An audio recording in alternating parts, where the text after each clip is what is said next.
আসসালামু আলাইকুম, সবাই কেমন আছেন? আমি আলহামদুলিল্লাহ ভালো আছি আল্লাহর রহমতে। তো ঢাকার ব্যস্ত নগরী থেকে একটু প্রশান্তির জন্য, শীতের আমেজ উপভোগ করার জন্য গ্রামে চলে আসছি। তো আমার গ্রাম হলো ময়মনসিংহ জেলার নান্দাইল থানা বাঁশহাটি গ্রাম। তো 7 দিনের ছুটি নিয়ে আসছি গ্রামে। ভাবলাম যে বছর যেহেতু শেষ, একটু গ্রাম থেকে ঘুরে আসি। তো গ্রামের টাটকা শাকসবজি, ফলমূল সবই পাওয়া যায়। তো গ্রাম মানে তো অন্যরকম একটা শান্তি। গ্রামে আমাদের কৃষিক্ষেত রয়েছে, সেই কৃষিক্ষেতের তাজা যে সবজি সেটাই দেখাবো।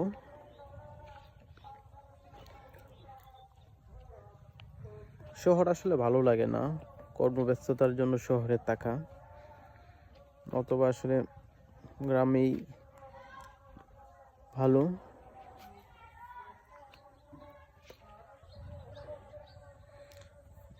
সাত দিন ছুটির মধ্যে 4 দিন রয়ে গেছে, বাকি 3 দিন ছুটি কাটিয়ে ফেলছি।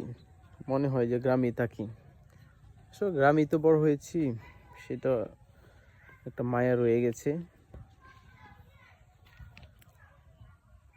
এই যে আজকে আমাদের কৃষিক্ষেতটা দেখাবো আপনাদেরকে। কৃষিক্ষেতে মিষ্টি কুমড়া চাষ করা হয়েছে। সেটা হলো ওই যে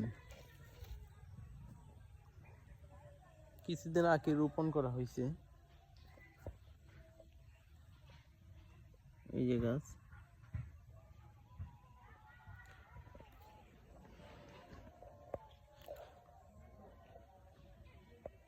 আমাদের কৃষিক্ষেত,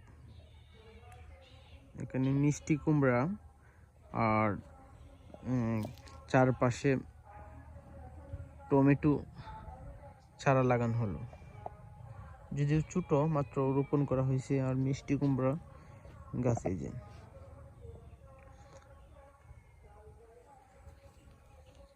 সবচাইতে আকর্ষণীয় জিনিস হলো এই যে, যেটাকে আমরা সিম বলি, আমাদের আঞ্চলিক ভাষায় বলা হয় উড়ি। এই যে সিম, একমাত্র স্পেশাল টাটকা সিম।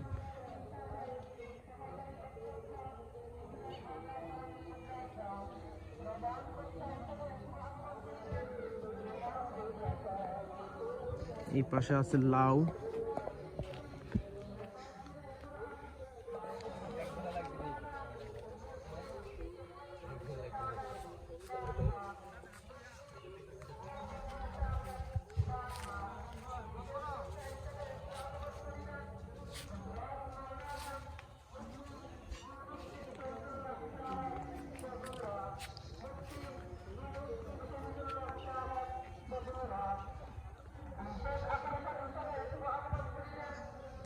তো আমাদের আরেকটা কৃষিক্ষেত আছে, সেটা আমাদের আপনার ভুট্টা রোপণ করা হয়েছে। আমার অনেক ফ্রেন্ড ফলোয়ার আছে যারা হয়তো ভুট্টা গাছ চিনে না, তো এটা নিয়ে অবশ্যই একটা ভিডিও করব।